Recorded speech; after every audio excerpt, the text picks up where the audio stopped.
Hello, hello. Welcome back to Loki's Librarian. If you are new here, welcome. I am your librarian, Katrina, and on Sundays I do a thing called Books and Booze, where I review a book and mix up a cocktail.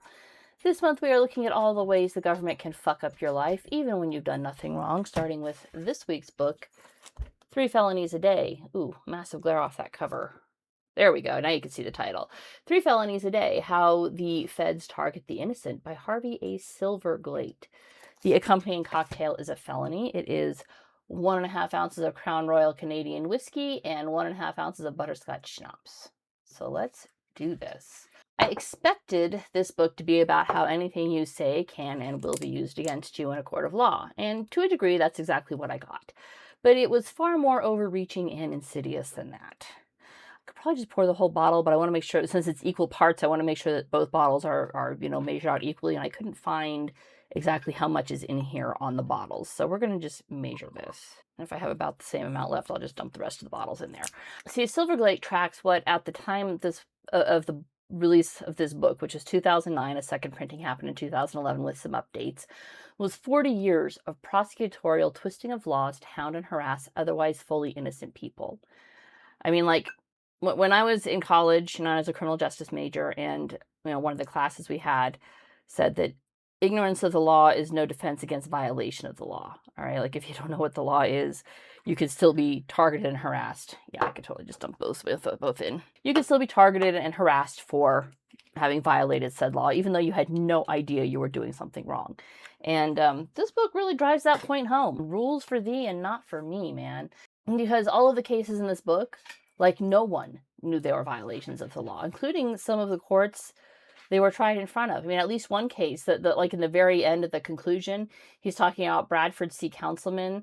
The same law that the DA was arguing that Councilman had violated in Massachusetts, a DA in California argued was not a violation of law when the government did it.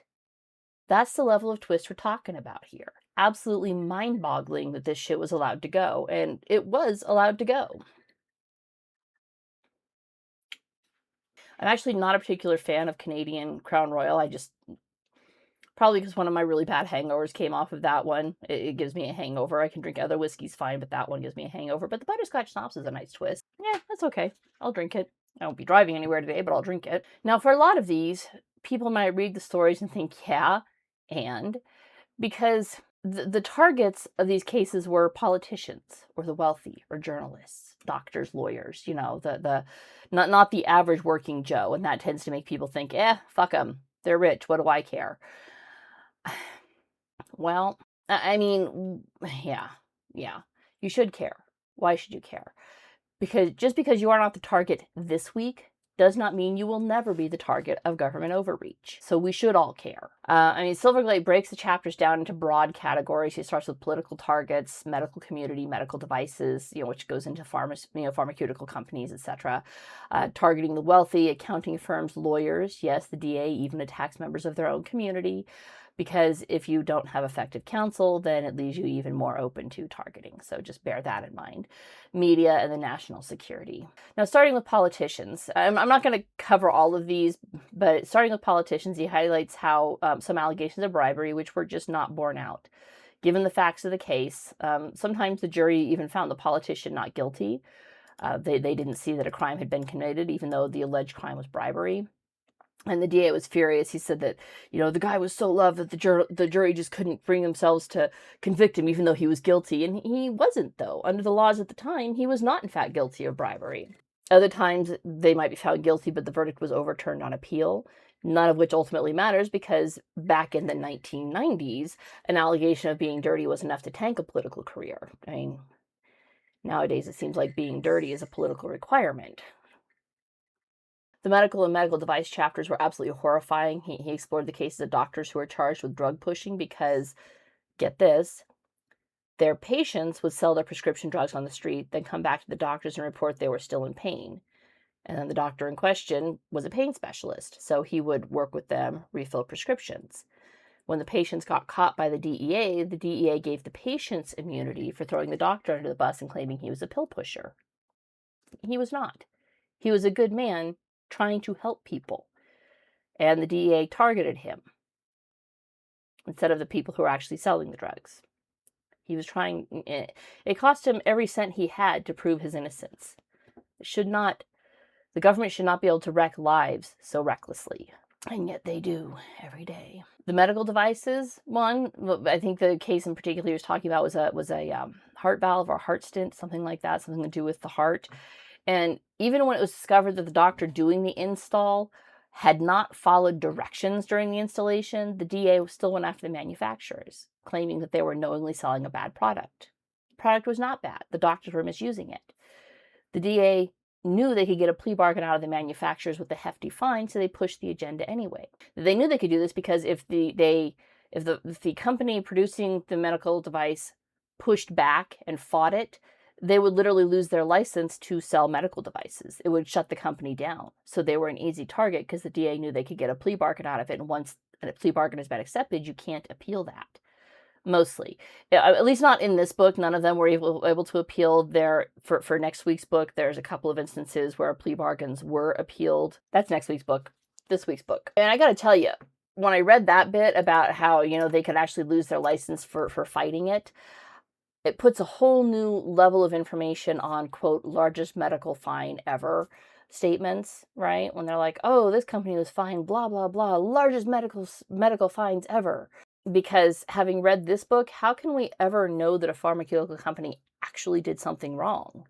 Right? They may have followed every single law there was and still been targeted by the FDA and the district attorneys to get fines. All right. I got to wonder if I think this is like a form of legalized blackmail that the government is using to supplement their own rampant spending. Really got to be careful with statements like that because that's a fun little conspiracy theory to throw out there. It makes me reevaluate the no suing clause of the mRNA vaccines that were released during COVID. I got a feeling that immunity agreement had less to do with we the people and more to do with making sure the government wasn't going to target them ex post facto, right? With the information found in this book, I actually found my sympathies shifting towards AstraZeneca, Pfizer, Johnson & Johnson, all the big companies, because they may have actually been trying to do the right thing, and the government put them up against a wall and said, give us this drug, we want it, and they said no. And, if you make us do this, we want to be immune from prosecution from you guys. Now, that blanket immunity, of course, does extend to we the people. We also cannot sue, but the government sure as shit can't. And I get them wanting to protect themselves like that. I do. It was very odd to find my sympathies shifting towards what has historically been the bad guy, right? Big Pharma. He does cover Martha Stewart's conviction. It reinforced the perception is everything mantra. I mean, like, for example, to this day, people think that Bill Clinton was impeached for receiving a blowjob in the Oval Office. He was not. He was impeached for lying to Congress about the blowjob. Well, people think Martha Stewart was convicted for insider's trading. She was not. That's what she was investigated for. They actually couldn't pin her for insider trading because she hadn't. She was never tried for that.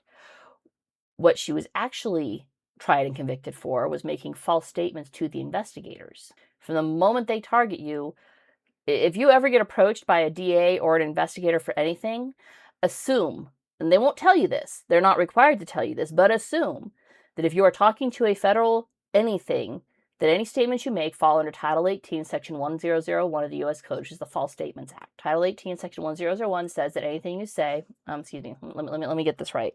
Title 18, Section 1001 of the U.S. Code provides that knowingly falsifying or concealing a material fact is a felony and may result in fines or imprisonment. So if you're ever approached by any federal investigator for anything, tell the absolute truth. If you can, get a lawyer present to represent you when you're with them so they can tell you what not to answer. But it's better to keep silent than to say something that may be misconstrued later. And they will misconstrue it if they think they can get a conviction out of you. Now, even this was broadly interpreted by both the DA who prosecuted and the court, since this act specifies that knowingly making the false statement is a crime. Did she knowingly lie? I doubt it. Regardless, she, spent 5 months in prison. I think it was a $250,000 fine. It may have been more. It was actually highlighted in the book how much she paid. That's what she was actually tried and convicted for. It wasn't insider trading. It was making a false statement. And anything you say can and will be used against you. And they don't have to Mirandize you if you're just under suspicion. They only have to Mirandize you when you're actually placed under arrest. Anything you say prior to arrest is considered an open admission. Isn't that fun? He covers how Enron, y'all remember Enron, right? They actually didn't do anything illegal, technically. In fact, everything was so blatantly in-your-face honest that I believe the author said it was a Cornell business students studied the shareholder statements from Enron before the crash for a class and advised the company was going to crash based on their publicly available statements. I think they actually got a C on that project because their professor was like, nah, it's not even possible, man. It's hardly Enron's fault if people bought their bullshit. And Enron's accounting firm, was it Anderson? I don't know. It is in the book because it's one of the cases he covered. Their document destruction policy was fully in line with corporate America. I mean, like, all across the land, corporate America has document retention and destruction policies because, hey, when you generate a lot of paperwork, if you don't come up with some way to dispose of that paperwork, you end up buried in a warehouse of paperwork, right? So most of them have a retention policy. Hold documents for X length of time, then destroy them on a schedule. And it might be hold documents for 5 years. Once the 5 years has passed, destroy them. Yet they were still fined for destroying documents they didn't even know the government wanted because the government had not advised them they were under investigation. No wonder I'm a fucking pack rat. I mean, I've been doing my job for 15 years. I have calendars going back 15 years so that I can prove I was doing my job when I said I was. That's how much of a pack rat I am. And I hadn't even read this book when I started that. I'm like, I might someday need to prove that I was doing what I said I was doing. I'm going to keep these files just in case. Fucking nuts. And ultimately, the people who caved and accepted a plea bargain with a lesser crime tended to survive. Those who fight to the bitter end are bankrupted and ruined, sometimes serving jail time for something that was not even a crime when it happened. Never mind the constitutional prohibition against ex post facto laws. There were divorces, they lost jobs, they lost families, they'd have to move. Just innocent lives ruined by an overreaching government. I mean, his conclusion, and it says conclusion, but it was subtitled, ask not for whom the bell tolls. All right, it tolls for thee, it tolls for you, it tolls for me, it tolls for everybody when the government is thus rampant. It summed everything up beautifully. The biggest commonality in each of these is a poorly worded law that is so vague, the DA is able to make anything a crime. And then poorly trained judges who are unwilling to actually be the third branch check against the legislative and executive run amok. Right? That's what the judiciary is. And the prosecutor is actually part of the executive branch, is not part of the judiciary. The judiciary is its own thing.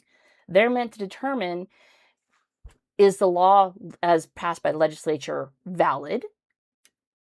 Is the executive branch carrying out that law as it is written? And if the law is so vaguely poorly worded that the judge doesn't know, the judge should, in perfect should land, be coming down on the side of we the people. And a lot of the times they didn't, which is absolutely horrifying. Terrified of the police state that's been being slowly built up over the last 50 years. He did cite, in some of these cases, genuinely principled judiciary. I don't want you to think it's all doom and gloom, right? There were, and I'm sure are, some genuinely principled judiciary who, in some of these cases, threw out the charges based on the vagueness of the law upon which the charges were filed. They're like, this doesn't even make sense. This law is shit. How are you charging on this?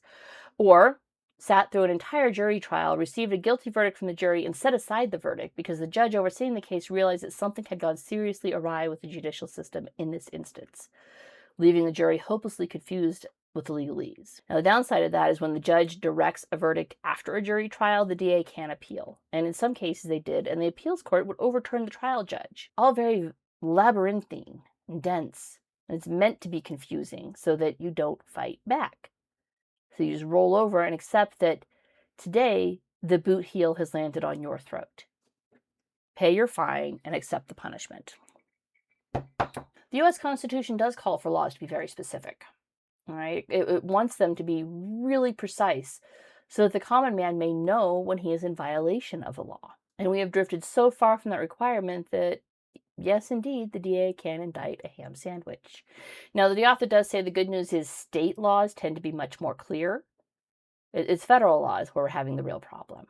Now, not mentioned in the book is the legal principle, which both judges and DAs abhor, of jury nullification. Didn't read that anywhere in the book. So I'm going to, educate you guys here. Jury nullification is where the jury agrees that there is a law, the law has been violated, but the law itself is stupid, so we the people are not going to enforce said law and will return a not guilty verdict. So, for example, somebody is brought before you for selling marijuana, all right? And in your state, it happens to still be illegal to sell marijuana. But the jury is like, this is dumb. Marijuana is a nothing thing. Why is it still illegal? We're going to tell him that he's not guilty, even though we have video footage of the man selling the marijuana to a police officer. The jury says, nope, we're not going to do that. He's not guilty. Let the man go free. Now, as far as I know, and I could be wrong here, not a lawyer, not part of the judiciary, not in the criminal justice branch at all. As far as I know, the only time a judge can set aside a verdict is if the jury finds somebody guilty, and the judge has reason to believe that it's incorrect based on legal precedents. I don't believe judges can set aside a not guilty verdict. I think. I could be wrong. So there it is, folks. If the law itself is corrupt or incorrect, that's how you, a member of the public, can make a difference. Also, fun fact here, if you mention jury nullification during voir dire, you will probably be dismissed from the jury. All right, either the DA, probably the DA is going to be like, I don't want that guy on here. So use that power wisely. You could use it for selfish means to get out of jury duty, or you could use it to possibly do some good in this world. This book was eye-opening and horrifying on levels I was not expecting. If you ever find yourselves in the crosshairs of a district attorney, for the love of God, shut your mouth and get a lawyer. All right? Answer no questions. Because if you answer no questions, they cannot get you for violation of Title 18, Section 1001. Some matters may be worth the principled fight, but it will probably cost you everything. Money, body, soul, family. You may win, but it will likely be a Pyrrhic victory where you are left alone and destitute. Be prepared for that fight if that's how you want to take it. But that is why so many choose to accept a plea bargain, pay their fines, and get on with life. Because in the end, the Fourth Estate,